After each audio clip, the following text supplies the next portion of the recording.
چیزیں جو ہیں وہ معلومات کے لیے ضروری ہوتی ہیں.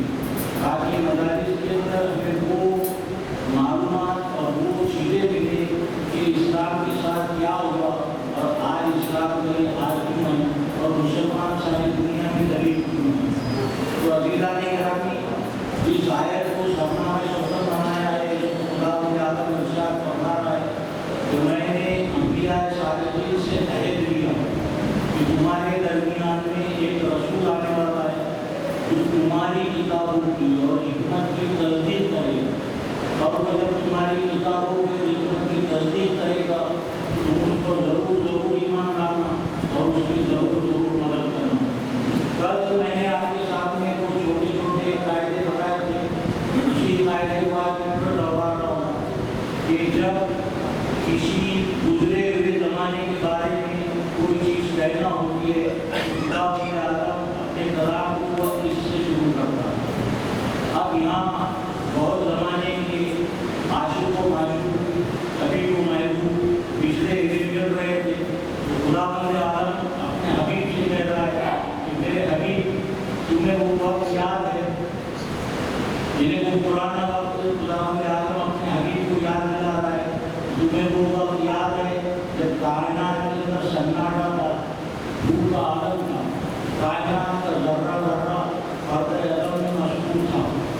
اے میرے حبیب کیا تمہیں وہ وقت یاد ہے جب حرکت و سکون کسی ساکن و مطالب کے انتظام میں تنبہ ہوتی اور اجزام عناصر ترکیبی کے مزاج کے لیے منتظر تھی، ارواح جو تھی وہ امر کل کی محتاج تھی، اور کائنات کا ذرہ ذرہ جو ہے وہ نیستی سے ہمکنار تھا۔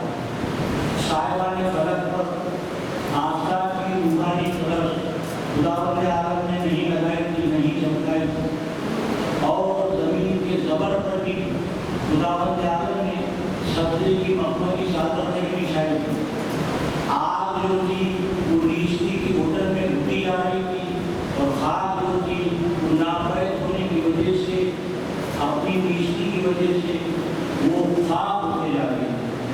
نہ سورج تھا، نہ چمک تھی، نہ چاند تھا، نہ دمک تھی، نہ ڈاکیا تھی، نہ لچک تھی، نہ بلبل تھا، نہ بلبل تھا، نہ چہک تھی، نہ ڈاکیا تھی، نہ لچک تھی، نہ پھول تھا، نہ گل تھا، نہ مہک تھی، نہ سبزہ تھا، نہ لہک تھی، نہ دریا میں روانی تھی، نہ پہاڑوں میں جولانی تھی، کچھ بھی نہیں تھا، چاروں طرف سناٹا ہی سناٹا تھا۔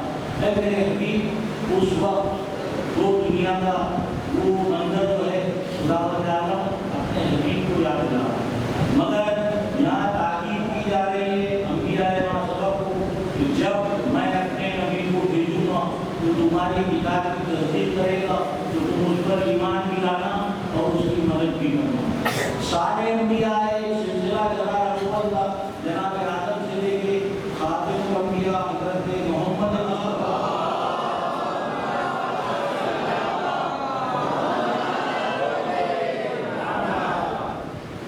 تو یہ سلسلہ جناب آدم سے شروع ہوا، کہیں کہیں صحیفے آئے، کہیں کہیں کتابیں آئی، اور ہر آنے والے اولو العزم و پیغمبر کو خدا نے معجزات سے نوازا، ہر کسی پاس معجزہ رہا، اور ہمارے نبی کو بہت سارے معجزے ہیں۔ ایک جو معجزہ خاص تھا جسے قرآن مجید کہا جاتا ہے، وہ معجزہ ہمارے نبی کو دیا گیا۔ سارے انبیاء کے معجزات آج نہیں رہے، نہ جناب نوح کی کشتی ہے، نہ جناب عیسیٰ جناب موسیٰ کا عصا ہے، نہ جناب عیسیٰ کا مردے کو زندہ کرنے والا کوئی خاتمہ ہے، نہ جناب آدم کی وہ تمام چیزیں جو ہیں وہ سب ختم ہو گئی، مگر حضور اکرم کا جو معجزہ ہے قرآن مجید جب سے لے کے آج تک موجود ہے، اور اس قرآن مجید کو یہ سیاست کی گئی بنی امیہ کے دور میں کہ قرآن اگر سمجھ میں آ گیا تو رسول سمجھ میں آ جائے گا، اور رسول اگر سمجھ میں آ گیا تو اہل بیت سمجھ میں آ جائے گی، پھر ہمارے ہاتھ میں کچھ نہیں رہتے۔ اس وقت کی سیاست یہ تھی کہ قرآن پڑھو معنی نہ پوچھو، قرآن پڑھو معنی نہ پوچھو۔ آج بھی آپ جا کے معائنہ کیجیے، گھر گھر کے اندر، مسجدوں کے اندر، مدرسوں کے اندر آنکھیں بند ہیں اور قرآن کی جو ہے وہ تلاوت جاری ہے، معنی نہیں پڑتا۔ یہ بات اتنی گردش کرتی رہی دنیا میں کہ ہمارے یہاں کے معاشرے میں بھی کچھ عورتوں نے آ کے مجھ سے سے مسئلہ پوچھا کیا قرآن مجید کے معنی پڑھنا جو ہے وہ گناہ ہے، حرام ہے؟ تو یہ اس زمانے کی سیاست تھی کہ ان کو معنی اگر بتائے گئے قرآن کے، انہوں نے اگر قرآن سمجھ لیا تو یہ رسول کو سمجھ جائیں گے، اور یہ رسول کو سمجھ گئے تو پھر اہل بیت کو سمجھنے میں ان کے لیے کوئی مشکل بات نہیں۔ تو عزیزان گرامی ذرا سا ان باتوں پر غور کیجیے۔ قرآن مجید وہ کتاب ہے کہ پانچویں امام محمد باقر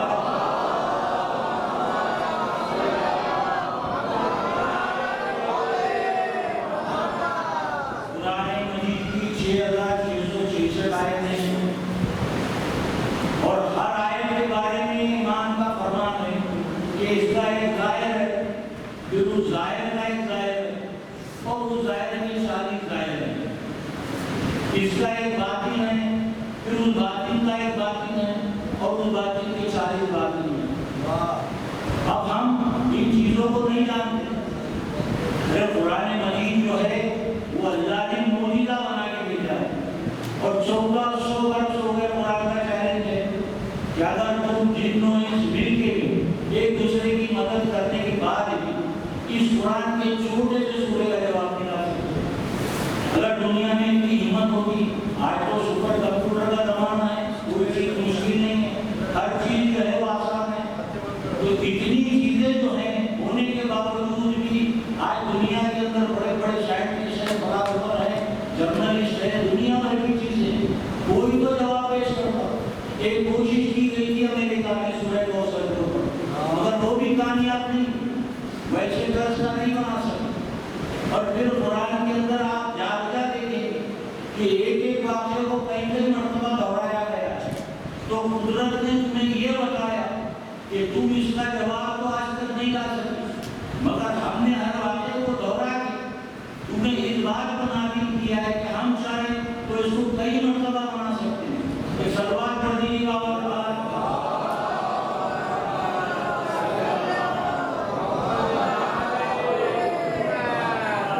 دیکھیے ارکان گرامی، گھنٹے بھر کی مجلس ہوتی ہے، اس سے زیادہ اگر وقت ہو گیا تو ہم پر گرام ہو جاتا، اور یہ زبان مقدسہ اور یہ کلام مجید اور اس پر تفصیل گفتگو جو ہے وہ بڑی توڑ کے کرنا پڑتا ہے، اور یہ توڑ کے اندر مجلس کا جوڑ نہیں رہتا۔ آپ کو ایسا لگے گا کہ یہ تسلسل سے بات نہیں ہو رہی ہے، تو تسلسل سے بات کرنے کے لیے کم سے کم 10 مجالس یا اور سے زیادہ کا وقت ہو تو ایک تسلی بھر کی معلومات جو ہے وہ دی جا سکتی ہے، ورنہ نہیں۔ یہ 1 گھنٹے کی مجلس میں تمہید کی باتوں کے اندر آدھا گھنٹہ نکل جاتا ہے، پھر مسائل کا وقت، اور آج کی شب کی مناسبت سے فضائل کم اور مسائل زیادہ ہونا چاہیے، یہ شب عاشور ہے، اس لیے مسائل میں زیادہ پڑھنے کی کوشش کروں گا۔ فضائل سے قرآن مجید کے 1-2 چیزیں آپ کو سمجھا کر آپ کی رحمت کو تمام کروں گا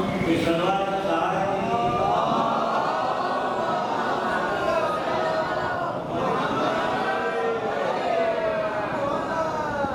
پرسوں کی مجلس میں آپ کے سامنے کہا تھا کہ جب تک آدم کے پیکر میں روح نہیں پھوٹی وہ مسجود ملائک نہیں بنی، اور جب تک خانہ کعبہ میں روح پھوٹی نہیں وہ مسجود خلائق نہیں بنا۔ تو اللہ نے بے روح کا کسی کو بھی سجدہ نہیں کرایا، جب بھی جہاں بھی تعلیمی سجدہ ہوا ہے تو روح کے ساتھ ہوا۔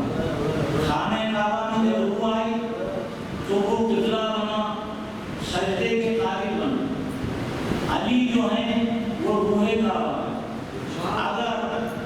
اگر کعبہ جسم ہے تو علی روح ہے، اور کعبہ اگر آنکھ ہے تو علی نور ہے، اور کعبہ اگر صدف ہے تو علی گوہر ہے، اور کعبہ اگر رہ گئے تو علی قرآن ہے، اور کعبہ اگر پھول ہے تو علی خوشبو ہے، اور کعبہ اگر سلوات پڑھے بابا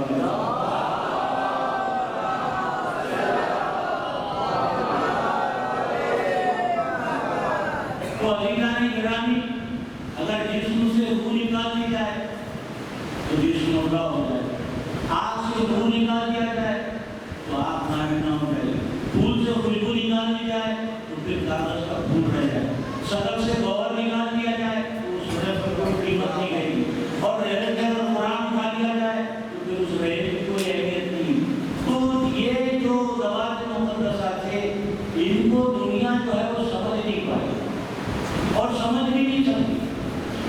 مجید کے اندر اعلان ہو رہا ہے کہ کل من علیہا فان ویبقی وجہ ربک ذو الجلال والاکرام، کہ دنیا میں تمام چیزیں جو ہیں وہ فنا ہونے والی ہیں، صرف اللہ کا چہرہ باقی رہ جائے گا جو ذو الجلال والاکرام، یعنی دو متضاد چیزیں، گرم بھی ٹھنڈا بھی، جلالی بھی اور رحم دلی بھی۔ اب قرآن جیسی کتاب ہے، ایک ہی ذات کے لیے دو چیزیں جو ہیں وہ تو رب العالمین ہے، اس کے لیے سب سزاوار ہے، مگر پھر بھی قرآن کے اندر دو متضاد چیزیں بیک وقت تو نہیں آ سکتی، یا تو شخصیتیں دو ہیں یا پھر بات جو ہے وہ سمجھ میں نہیں آتی، اور یہ بات بھی سمجھ میں نہیں آتی کہ اللہ کا چہرہ کہاں سے آ جائے، جبکہ خداوند عالم جس کو جسمانیات نہیں رکھتا تو پھر چہرے کا سوال ہی نہیں، تو پھر قرآن کی آیت جو ہے وہ کیا کرے گی؟ تو یہ جو ظاہری ترجمہ ہے، ظاہری جو مقصد ہے یہ ہم لے لیتے ہیں، مگر گہرائی کو نہیں سمجھتے۔ خداوند عالم کا مطمئن نظر کچھ ہوتا ہے، ماضی کی بات ہوتی ہے مراد مستقبل ہوتا ہے، مستقبل کی بات ہوتی ہے مراد ماضی ہوتا ہے، تو یہ قرآن مجید ہے۔ بات امت کی ہوتی ہے، نشانہ پیغمبر ہوتے ہیں، بات پیغمبر کی ہوتی ہے، مطمئن نظر جو ہے وہ امت ہے، تو یہ باتیں جو ہیں قرآن مجید کی آیات ہیں، اس کو صرف راسخون فی العلم یا وہ ذات جو ہے اللہ وہی جانتا ہے کہ اس کا کیا مطلب ہے۔ آج تک تو دنیا سر پٹک کے رہ گئی، حروف مقطعات کا مطلب نہیں نکال سکی کہ حروف مقطعات کیا ہیں، یہ آخر قرآن کے اندر کوڈ ورڈ کیوں آئے، ان کوڈ ورڈ کا کیا مطلب ہے، ساری دنیا ماتھا جوڑ کے بیٹھی مگر یہ بات جو ہے وہ سمجھ میں نہیں آتی۔ تو پھر اللہ کا چہرہ کیوں کہا گیا ہے شاید؟ تو اللہ کا چہرہ کون سا ہے؟ جو ذو الجلال بھی ہے اور اکرام بھی ہے۔ تو عزیزان گرامی، یہاں اللہ کے چہرہ سے مراد جو ہے وہ 14 معصومین ہیں۔ ایک سوال پڑھ دیجیے بابا۔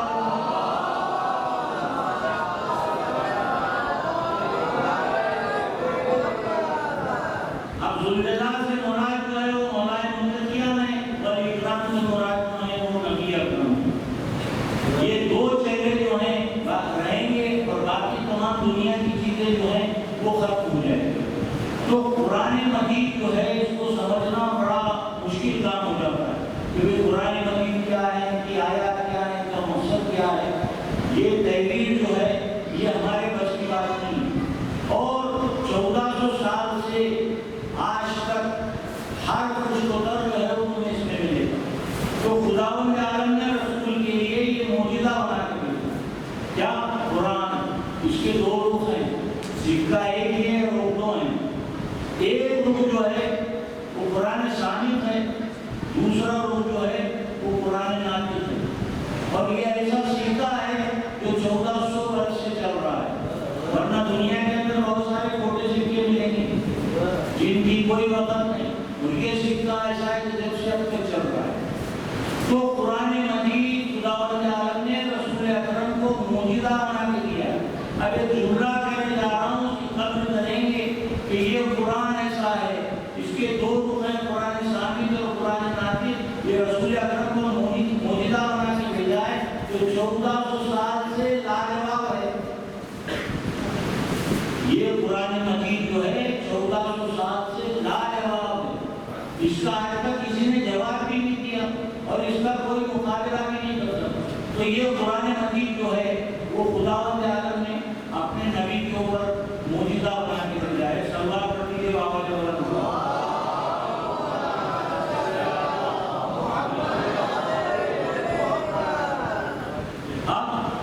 قرآن مجید جو ہے وہ اعلان کر رہا ہے ان اللہ آدم ونوح وعلی ابراہیم وعلی عمران علی العالمین۔ خداوند عالم قرآن مجید میں اعلان کر رہا ہے، چھوٹی چھوٹی چند آیتوں کی تفصیل آپ کے سامنے پیش کر آپ کی ذہنوں کو تمام کروں گا۔ کیا اعلان ہو رہا ہے؟ ان اللہ اصطفیٰ آدم ونوح وعلی ابراہیم وعلی عمران علی العالمین۔ خداوند عالمین نے کل بھی بحث مصطفیٰ پر تھی، آج بھی بحث جو ہے وہ مصطفیٰ پر ہی ہوگی کہ خداوند عالم نے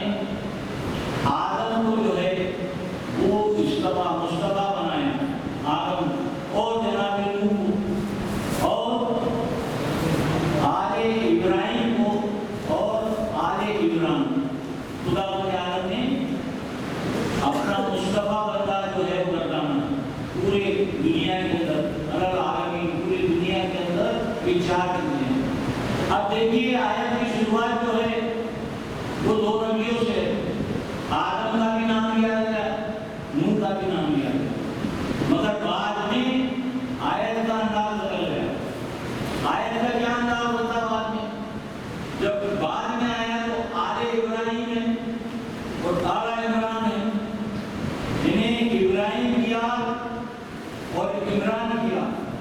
پہلے خداوند عالم آیت میں 2 نبیوں کا نام لے رہا ہے اور بعد میں ابراہیم کو مصطفیٰ بنا رہا ہے آل سمے، عمران کو مصطفیٰ بنا رہا ہے آل سمے۔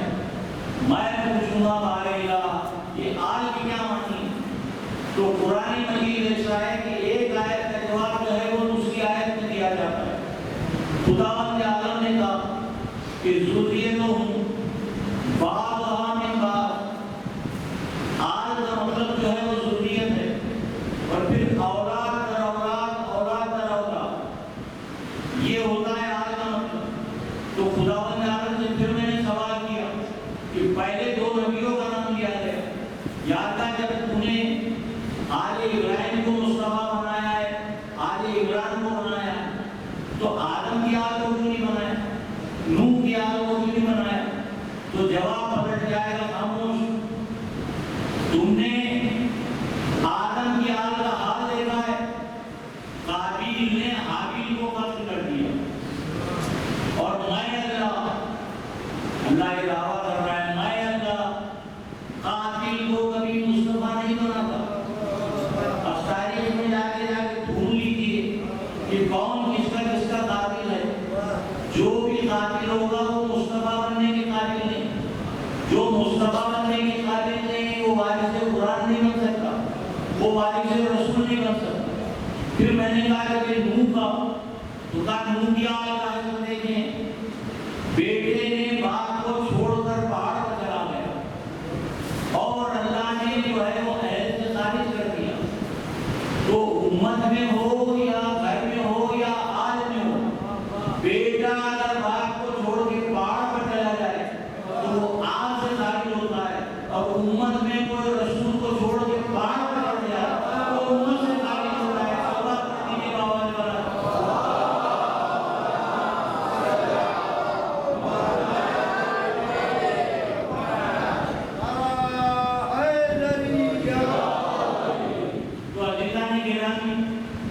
قرآن مجید جو ہے اس کو سمجھنا ہمارے لیے کافی مشکل کام ہے۔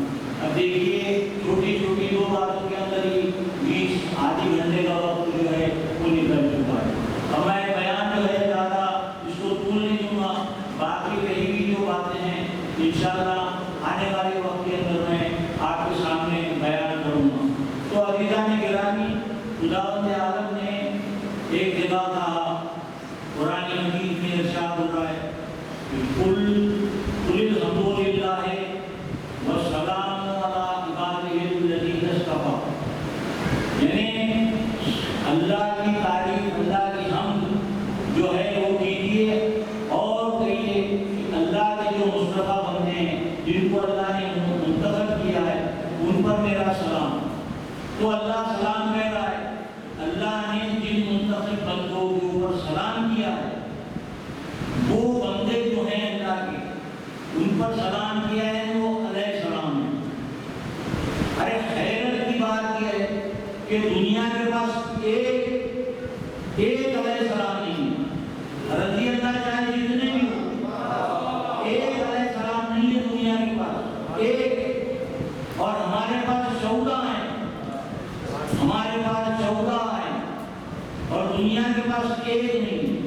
اب پھر میں اسی آیت کی طرف آ رہا ہوں کہ ان اللہ اصطفیٰ آدم و نوحا وعلی ابراہیم وعلی عمران علی العالمین۔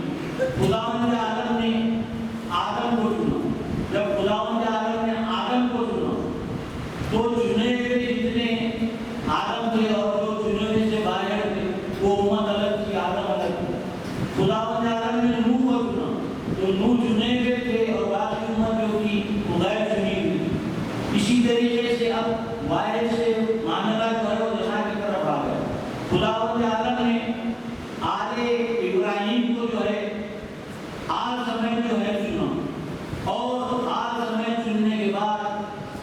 عالم نے عمران کو آل سمے چنا.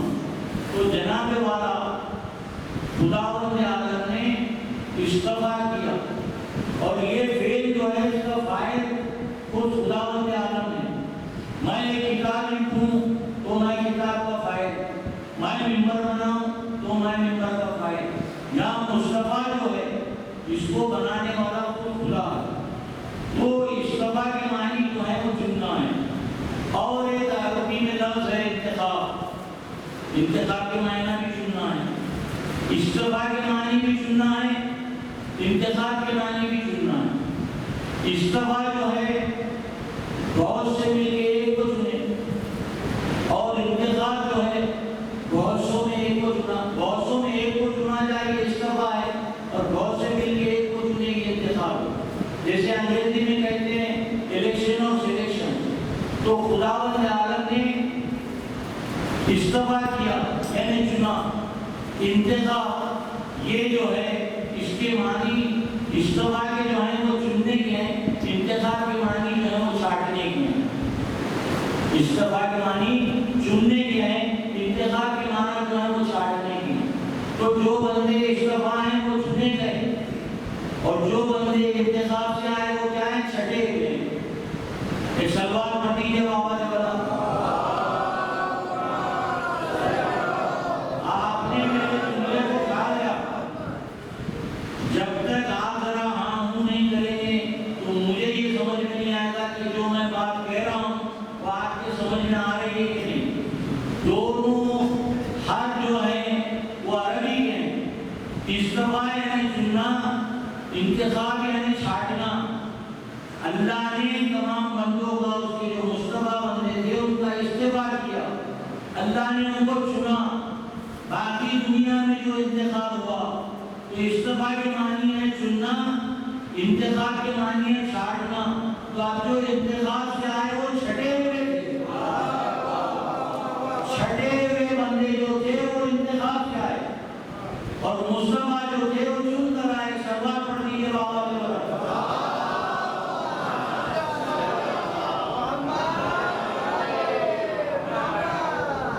جناب والا پھر قرآن مجید ارشاد فرما رہا ہے کہ فمن حاجک من بعد ما جاءک من العلم.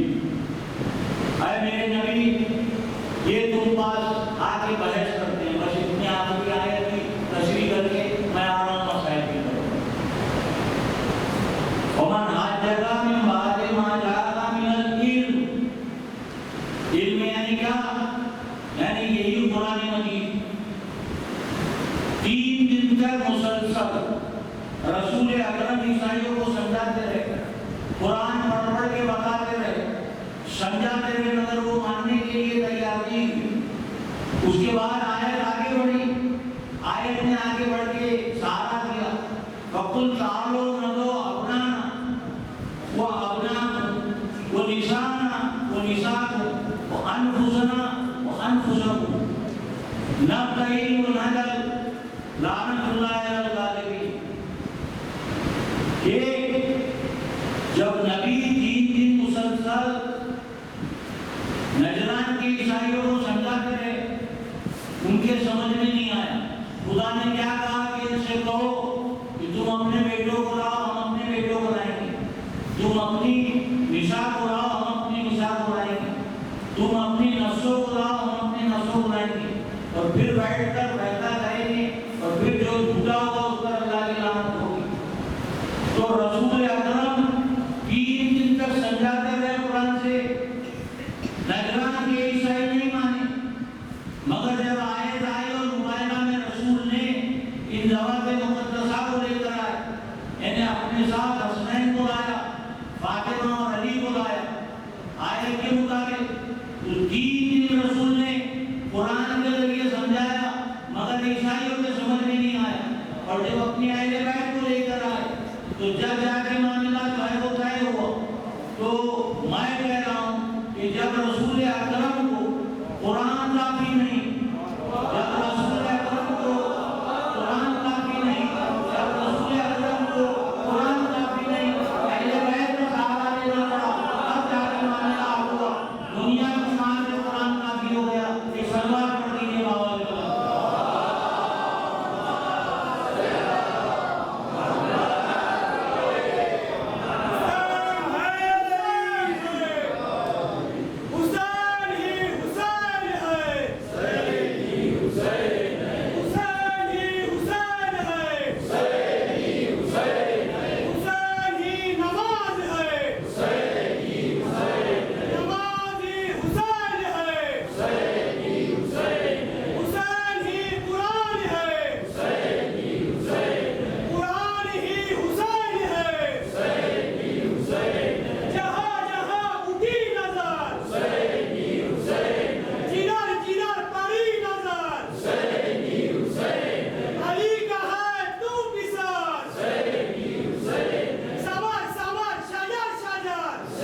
منتظمین سے گزارش ہے کہ جب میں مسائل شروع کروں تو چراغ جو ہے وہ پھول کر دیجیے۔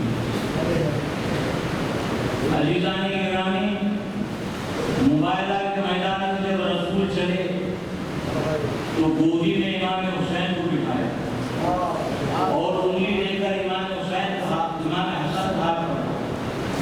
پیچھے جناب سیدہ اور ان کے پیچھے مولا متقیاں، اور یہ قافلہ چلا، جبکہ رسول کو حکم ہوا تھا۔ دیکھیے عربی کا قاعدہ ہے کہ ہر چیز کے آگے اگر الف لام لگ جائے تو وہ چیز جو ہے وہ مخصوص ہو جاتی ہے، مگر یہاں آیت میں کبول تعارو ابنانا میں الف لام نہیں ہے، یعنی چاہے رسول کو اجازت کی دنیا کے سارے بیٹے بنے، سب کو لے جا سکتے، جتنی عورتیں ہیں سب کو لے جا سکتے۔ رسول کی اس وقت جب مباہلہ ہوا تو 9 بیویاں زندہ تھیں، 9۔ اور قرآن کہہ رہا ہے کہ نساء النبیین، یہاں نساء کے معنی ہے عورت، زوجہ کی۔ اور دوسری جگہ قرآن کہہ رہا ہے کہ یذبحون ابناءکم ویستحیون نساءکم، یعنی فرعون نے کہا کہ بیٹے جتنے ہیں وہ فرق کر دو، بیٹیاں جو ہیں وہ زندہ چھوڑو۔ نساء کی یہاں ایک معنی ہوئے ہیں بیٹی کی۔ عورت کے 3 روپ، یا وہ زوجہ ہے یا ماں ہے یا بیٹی ہے۔ اب یہاں نساء کا حکم ہے، رسول اکرم 9 بیٹیاں گھر کے اندر رسول کی زندہ ہیں۔ اب رسول جو ہیں وہ یہ قافلہ لے کے چلے، میں کہوں گا یا رسول اللہ، یہ آپ جو لے کے چلے حسن حسین کو سامنے بٹھا کے لے کے چلے ہیں، پیچھے جناب سیدہ ہیں، ان کے پیچھے مولا متقیہ ہیں، عورت کے پیچھے شوہر چل رہا ہے، تو مجھے جواب آئے گا کہ وہ خاموش بیٹھ، تجھے معلوم نہیں کہ آیت میں کیا ترتیب ہے؟ وَقُلْ تَعَالَوْا أَبْنَانَا، اس لیے میں نے حسن حسین کو آگے کیا ابنانا، وَأَبْنَاكُمْ وَنِسَاءَ، سیدہ فاطمہ الزہرا کو میں نے پیچھے کیا ہے، وَأَنفُسَنَا کی جگہ پر مولا ہے۔ تو جو قرآن ثابت کی ترتیب ہے وہی ترتیب قرآن نازل کی ہونا چاہیے، اس میں ذرا سا بھی بدل نہیں ہونا چاہیے۔ آپ رسول اکرم جب مباہلہ پیش کر رہے تھے اس وقت یہ واقعہ 9 ہجری کا ہے، اور 8 ہجری میں جناب طاہر جو ہیں رسول اکرم کے بیٹے وہ اسماعیل پیدا ہو چکے ہیں، اور 10 ہجری میں انتقال ہوا، یعنی مباہلہ کے ٹائم میں رسول کا سگا بیٹا جو ہے وہ ابھی حیات ہے۔ گھر میں 9 بیویاں ہیں، سگا بیٹا ہے، اس کے بعد رسول اکرم مباہلہ میں اہل بیت کو کون لے جا رہے ہیں؟ حسن حسین، فاطمہ اور علی کو لے کے جا رہے ہیں۔ اور رسول نے جملہ کہنے جا رہا ہوں، اس جملے کو کھانا نہیں آتا، اس جملے پر آپ کو داد دینا پڑے گی کہ اتنا سب کچھ ہونے کے بعد بھی رسول اکرم نے اپنے گھر سے ایک کو نہیں کیا اور علی کے گھر سے ایک کو نہیں چھوڑا۔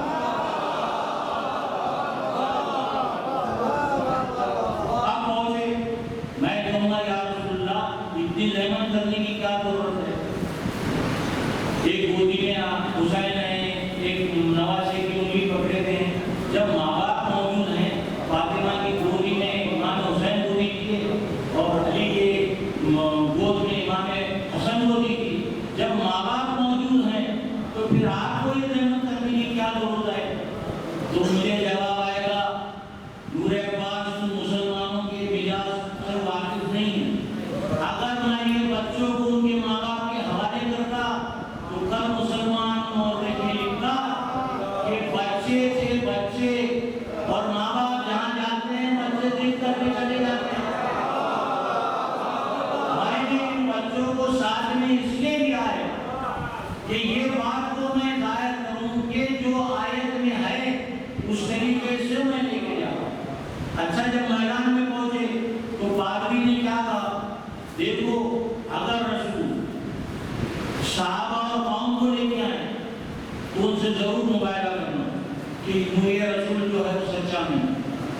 پادری کہتا ہے عیسائی کہ اگر قوم اور صحابہ کو لے کے آئے تو یہ رسول سچا نہیں، اسے مباہلہ کرنا، اور اگر اہل بیت کو لے کر آئے تو مباہلہ نہیں کرنا، یہ رسول سچا ہے۔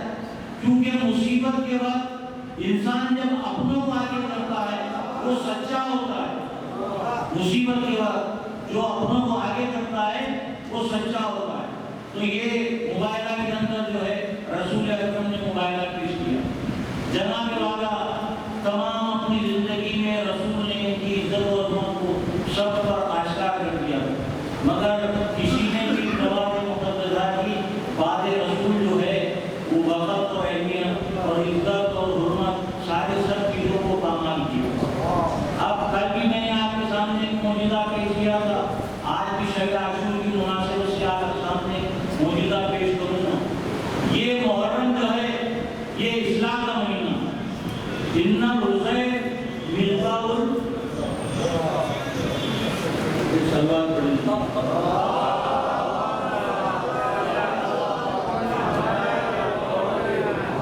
ان الرزق مصباح الہدیٰ، تو سفینۃ النجاۃ، حسین جو ہے یہ ہدایت کا چراغ ہے اور نجات کا ضامن ہے، اور محرم جو ہے وہ اصلاح کا مہینہ۔ ایک ایرانی لڑکا کچھ دن اپنے شہر میں رہ کر اس نے ہجرت کی، اس وقت سوویت یونین کے انڈر میں قزاقستان اور آذربائیجان کے تھے، یا آذربائیجان کو چلا گیا، وہاں دھندا نے شروع کیا۔ خداوند عالم نے اس کو بہت سارا عطیہ دیا، بہت سارا رزق دیا، یہ مال تجار کا گھر بن گیا۔ جب اس کا دھندا اور اس کا رزق بڑھ گیا، ایک دن یہ گزر رہا تھا، ایک لڑکی پر اس کی نظر پڑی۔ اب یہ جو ڈیجیٹل کیمرہ ہے یہ فوراً کلک ہوا اور وہ تصویر جو تھی خدا کے بنائے ہوئے اس ہارڈ ڈسک کے اندر پہنچ گئی، اور جیسے ہی اس ہارڈ ڈسک کے اندر پہنچی، کبھی کبھی ایسا ہوتا ہے کمپیوٹر پر کہ ہم کوئی چیز ڈیلیٹ کرنا چاہیں وہ ڈیلیٹ ہی نہیں ہوتی، یہ تصویر بھی ایسی ہو گئی کہ وہ کتنی بھی کوشش کر رہا ہے وہ چیز ڈیلیٹ نہیں ہو رہی۔ اس نے اپنے دوستوں سے کہا کہ بھئی ذرا پتا کرو یہ کس گھر کی لڑکی ہے، کس خاندان کی ہے، کون ہے اس کے والد، ذرا جاؤ اور جا کے بات کرو تاکہ میں یہ لڑکی سے شادی کرنا چاہتا ہوں۔ اب دوستوں نے جا کے وہاں پتا کیا، اس کے والد سے کہا کہ بھئی فلاں صاحب ہیں، ایران کے رہنے والے ہیں، ان کا یہاں دھندا بزنس ہے، بہت مال و دولت ہے، وہ تمہاری بیٹی سے شادی کرنا چاہتے ہیں۔ اب انہوں نے کہا کہ ہمیں تو بیٹی کی شادی کرنا ہے، مگر ہمیں کچھ مہلت دو تاکہ ہم سوچ سمجھ کے بیٹی کی شادی کریں، کیونکہ پرائے دیش سے آیا ہوا نوجوان ہے، ہمیں کچھ تحقیق بھی کرتے ہو۔ جب انہوں نے تحقیق کی تو وہ دوستوں سے جواب یہ ملا کہ وہ ماں باپ جو تھے وہ شادی کے لیے تیار تھے، مگر ان کا یہ کہنا ہے کہ لڑکا جو ہے وہ مسلمان ہے، یہ اگر اپنا اسلام چھوڑ دے تو ہم بیٹی دینے کے لیے تیار ہیں۔ اب یہ اگر فوراً جواب دے دیتا تو مسئلہ کچھ نہیں تھا، اس نے ذرا سی مہلت مانگی، اسی میں تو بڑے ساتھ پھل گیا تھا، ایک شخص کی مہلت مانگی، پھر شیطان جو ہے وہ اپنا کام شروع کر دیتا ہے۔ اب شیطان نے بہکانا شروع کیا کہ اہل کتاب سے تو نکاح جائز ہے، نکاح تو ہو سکتا ہے۔ اب وہ اس کی باتیں پورے ہوتے ہوتے اس نے کہا کہ میں اسلام چھوڑنے کے لیے تیار ہوں۔ اس نے اسلام چھوڑ دیا، شادی ہو گئی، ربیع الاول کے مہینے میں سال گزرتا گیا۔ گزرتے گزرتے جب ذیلحج کا مہینہ آیا، اب یہ جو ہے نوجوان دیکھیے دنیا میں دنیا سب کچھ چھوڑ سکتی ہے مگر حسین کو نہیں۔ جیسے جیسے تاریخیں بڑھتی گئی، 25، 26، 27، 28 شاندار قریب آ گئی، بس اب اس کا خیال جو ہے وہ پہنچ گیا کہ اب یہ وہاں جلوس نکلا ہوگا، وہاں مجلس ہو رہی ہوگی، وہاں ماتم ہو رہا ہوگا۔ اب وہ اپنے کو کوسنے لگا کہ میں نے ایسا کیوں کیا، کیا ایران میں لڑکیوں کی کمی تھی، میں نے یہ معاملہ کیوں کیا۔ اب وہ اتنا چپ ہو گیا، زوجہ اس کی روز اس سے پوچھتی تھی کہ کیا بات ہے، تم بات کیوں نہیں کر رہے، یہ بات نہیں کرتا۔ دوسری گئی، چوتھی گئی، چھٹی گئی، 8ویں گئی، شب عاشور آ گئی۔ ایک مرتبہ شب عاشور کو اس کا دل اتنا بے چین ہو گیا کہ رات کے وقت اس نے یا حسین کہہ کے اور رونا شروع کر دیا۔ بیوی گھبرا کے آئی، آگے پوچھتی ہے کہ میں 10 دن سے تم سے پوچھ رہی ہوں کہ کیا معاملہ ہے، آخر میں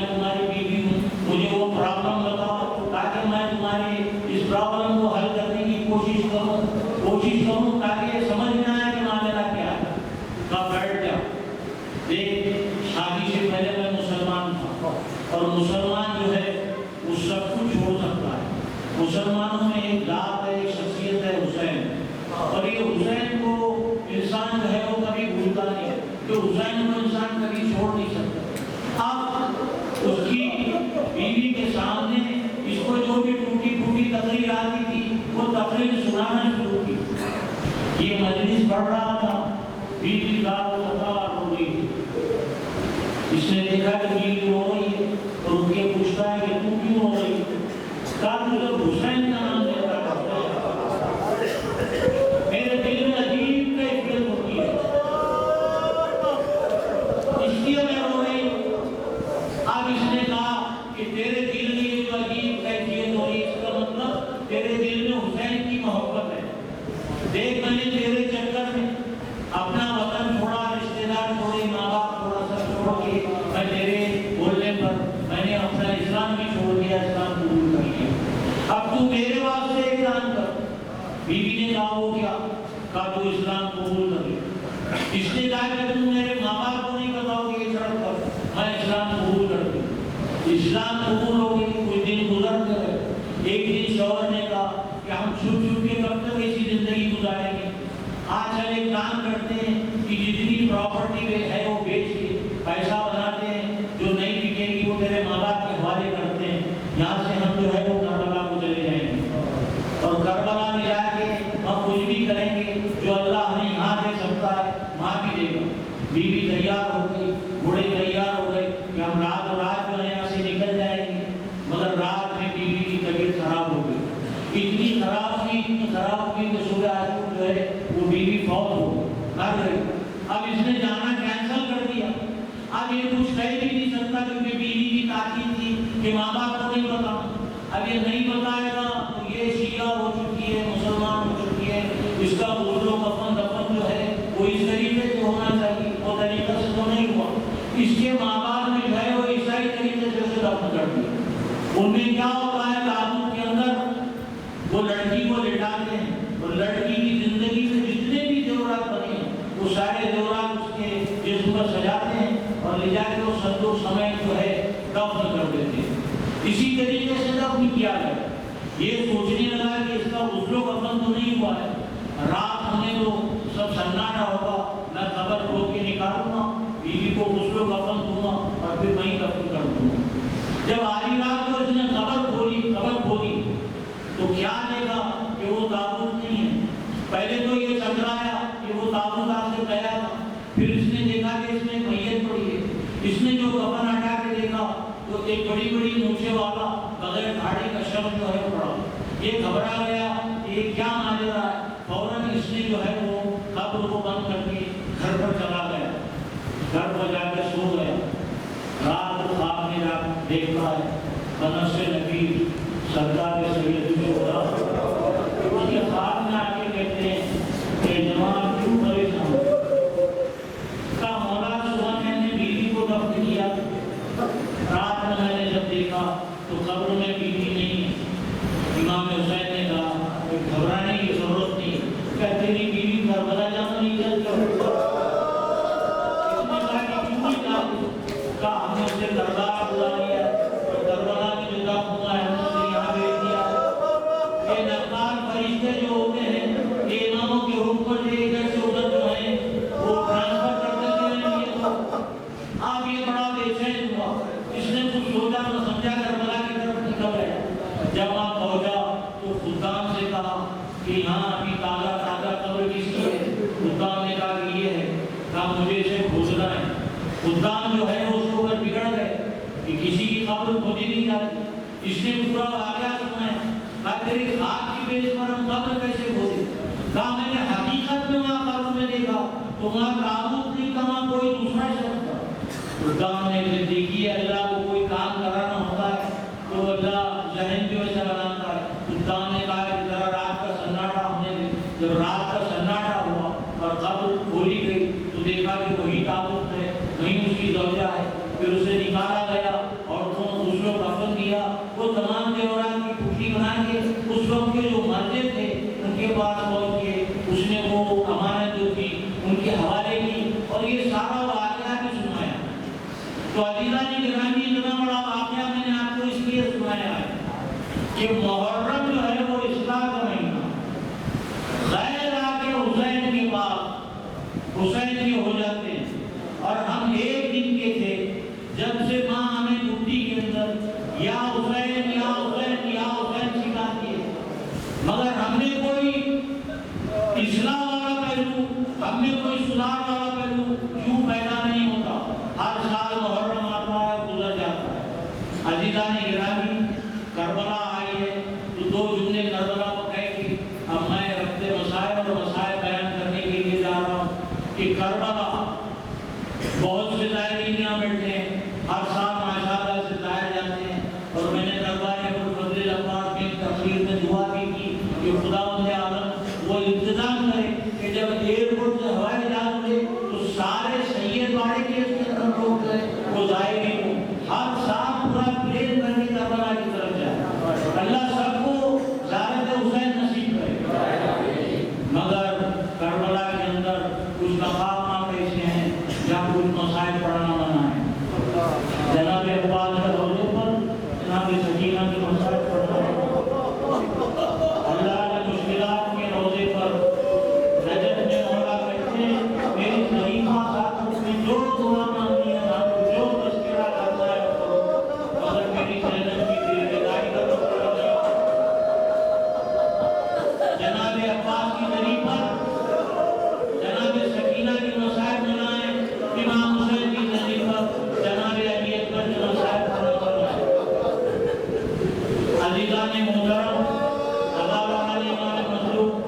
پرانے وقت میں ایک مشاہد نے امام حسین کی زری کے اوپر جناب علی اکبر کی مسائل پڑھنا، سارے حکام توڑ کے ہاتھ جوڑ کے کہتے کہ ہمارے آقا، ہمارے مشتہد، ہمارے عالم فوراً اپنے اس بیان کو روک دیجیے۔ وہ گھبرا کے پوچھتے ہیں یا میں نے کوئی غلط واقعہ پڑھ دیا یا میرے منہ سے کوئی غلط جملے نکلے؟ سلطان نے کہا کہ آپ کے منہ سے کوئی غلط جملہ نہیں نکلا، آپ نے جیسے ہی کہا کہ اکبر کے سینے کو پھانسی لگی، ذریعے حسین سے خون ابلنا شروع ہو گیا۔ ہمیں ڈر ہے کہ یہ خون پوری کائنات کو اپنی لپیٹ میں نہ لے لے، آپ فوراً اپنے کلام کو روکیں۔ ایک ذاکر نے ذریعے اقدس کے اوپر جناب علی اکبر کے مسائل پڑھے، گھر کو پہنچا، آدھی رات کو گھر میں دروازے پر دخل باب ہوا، گزاری ندیم نے دروازہ کھولا، دیکھا کہ ایک برقع کوئی بی بی جو ہے دروازے کے باہر کھڑی ہے، کہا بی بی باہر کیوں کھڑی ہے؟ اندر تشریف لائی، بی بی اندر آئی، عالم پوچھنے لگے کہ اتنی رات ہے، رات کا یہ سناٹا، آپ کون ہیں، کہاں سے آئے ہیں، کیوں آئی ہیں؟ بی بی کہتی ہے کہ میں اپنا تعارف بعد میں کراؤں، پہلے مجھے یہ جواب دے کہ حسین کی زری پر کس کے مطابق پڑھ دیا ہے؟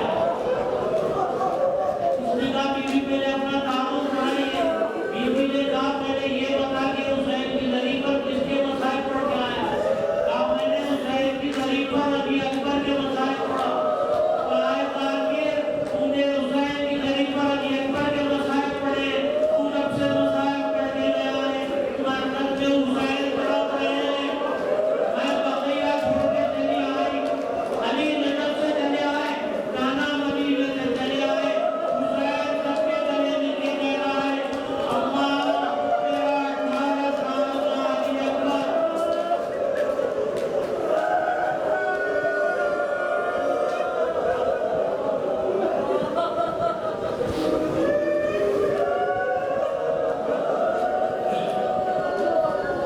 جناب علی اکبر سے 3 مرتبہ امام حسین علیہ السلام سے اجازت چاہی، مگر حسین جو ہے ایک بات کو ٹالتے رہتے تھے۔ اب حسین اپنے اللہ سے دعا لگا کے آسمان کی طرف آنکھیں کر کے بند کر کے بیٹھے۔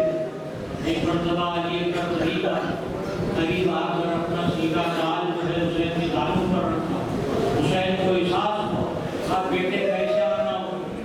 کہا بابا لوگ کہیں گے کہ ایسا ہماری دوست و احباب سب کو حسین نے اجازت دی، مگر بیٹے کو اجازت نہیں دیتے۔ حسین نے کہا کہ میری اجازت ہے، مگر میرے سے پہلے جس نے تجھے 18 سال چھوڑا ہے اس کی جا کے اجازت ہے۔ علی اکبر چلے جناب زینب کی خیمے کی طرف، دروازے پر رکے،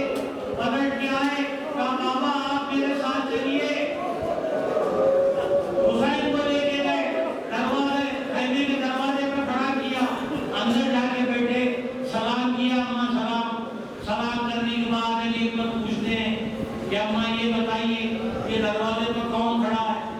کہا یہ سیدہ کا لال۔ کہا میں کون؟ کہا تم میرا لال۔ کہا تمہیں اپنا لال زیادہ پیارا ہے یا سیدہ کا؟ زینب نے کہا سیدہ کا لال مجھے پیارا ہے۔ کہا پھر بھوٹی اما ایک اور جواب دیجیے، کہا روز محشر جب میری دادی تم سے سوال کرے گی کہ میرے بیٹے حسین پر روک پڑا تھا تو تم نے اپنے بیٹے کی قربانی کیوں نہیں دی؟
غریب آ کے پوچھتا ہے کیا یہ غریب کیا کوئی حسین بھی ہے؟ جیسے ہی اس نے سلام کیا حسین نے دیکھا کہ آج مجھے کسی نے سلام نہیں کیا، یہ کون بندہ ہے؟ کہا تم کون ہے؟ کہا میں مسافر ہوں، میں مدینے سے چل رہا تھا، شام کا وقت تھا، میں نے دیکھا کہ زہرا کی ڈیوڑی پر ایک بیمار بچی کھڑی ہے، چاہنے والے تم یہ بتا کیا تیرا گزرتا والا ہوگا؟ اگر چلنا ہوگا تو اتنا قد میرا تیرے بابا حسین کا پودا دینا۔ حسین کو لے کر مسافر چلا گیا، حسین نے سر پڑا، قد میں یہ لکھا تھا بابا اکبر کی جب شادی ہوگی سورا کو بلانا دینا، سورا کو ضرور بلانا، سورا بیمار ہے، سورا ضرور آئے گی۔ آپ بتائیے ذرا اس باپ کے دل پر کیا گزری ہوگی؟ یہاں اکبر کا لاٹا پڑا ہے، سورا کہہ رہے کہ شادی میں بلانا۔ اکبر نے آمین کی، اگر سورا کو سنا۔ اب حسین نے پوچھا اکبر بیٹا کیا تیری کوئی خواہش ہے؟ اکبر نے کہا بابا میری بہن کا خط آیا ہے، اگر ہو سکتا ہے تو ایک مرتبہ سورا کی زیارت کرا دے۔ حسین نے دونوں انگلیوں کو اٹھایا، کہا پر اس کے درمیان دے۔ اکبر نے دیکھا زمین کربلا بلند ہوئی، زمین مدینہ بلند ہوئی، زمین کربلا نیچے ہوئی۔ اکبر نے کیا دیکھا؟ کوئی مولا بنی ہاشم ہے، کوئی زہرا کی ڈیوڑی ہے، کوئی نشان قدم اکبر نے جس پر سورا اپنے رخسار رکھ کے رو کے رہ رہی تھی۔ بھائی علی اکبر تم نے مجھ سے وعدہ کیا تھا کہ جب بھی شادی کرو گے تو مجھے ضرور بلاؤ گے۔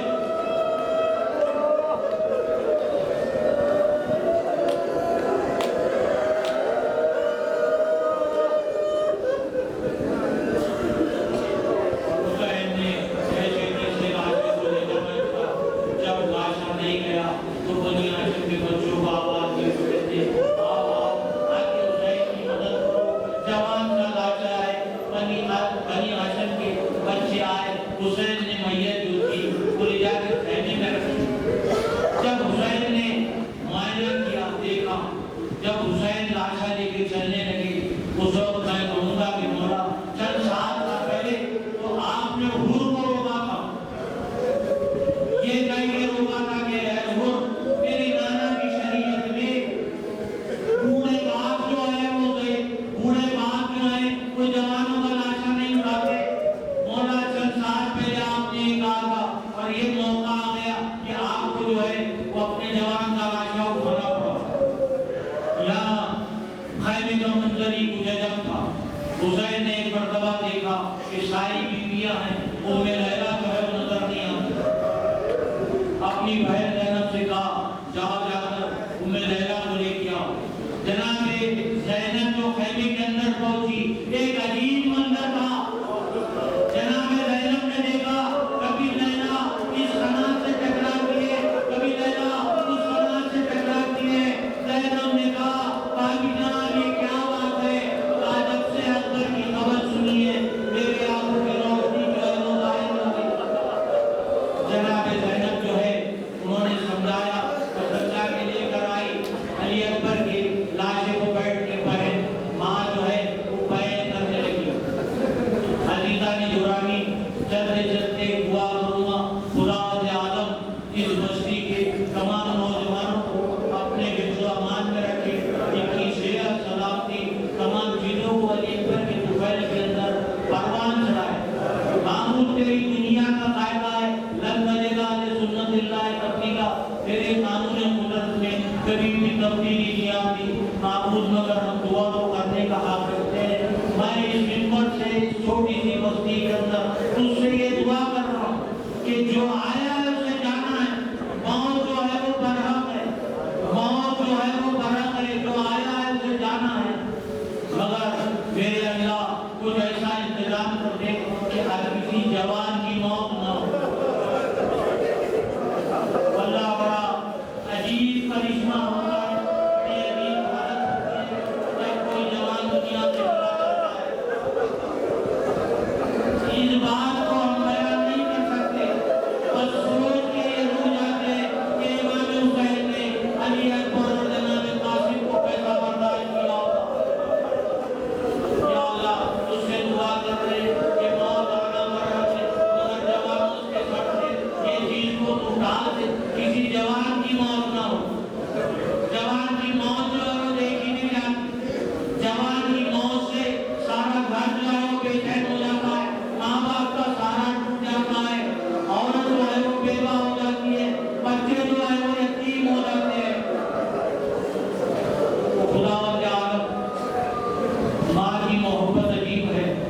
ایک مختصر واقعہ مدینے کا بیان کر کے اپنے بیان کو ختم کر رہا ہوں کہ جب سارا واقعہ ہو کے معاملہ جو ہے وہ مدینے کو پہنچا اور یہ مذکورات رسول اکرم کے روضے پر پہنچی.